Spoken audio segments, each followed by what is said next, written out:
ফাতিমাকে বিয়ের জন্য অনেক সম্ভ্রান্ত পরিবার থেকে বিয়ের প্রস্তাব যেত, কিন্তু রাসূলুল্লাহ সাল্লাল্লাহু আলাইহি ওয়াসাল্লাম ফাতিমাকে বিয়ে দেন না।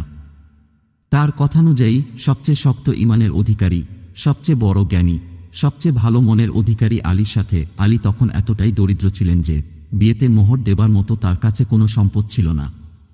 তখন রাসূলুল্লাহ সাল্লাল্লাহু আলাইহি ওয়াসাল্লাম তাকে জিজ্ঞেস করলেন, তোমার বর্মটি কোথায়?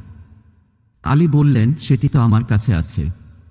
অতঃপর রাসূলুল্লাহ সাল্লাল্লাহু আলাইহি ওয়াসাল্লাম আলীকে নির্দেশ দেন মোহর হিসেবে ফাতিমাকে বর্মটি দিয়ে দিতে। আলী বর্মটি নিয়ে আসলে রাসূলুল্লাহ সাল্লাল্লাহু আলাইহি ওয়াসাল্লাম বর্মটি বিক্রি করতে বলেন। বর্মটি বিক্রি করেন উসমানের কাছে। উসমান 470 দিরহাম দিয়ে বর্মটি কিনে আবার বর্মটি আলীকে গিফট করেন।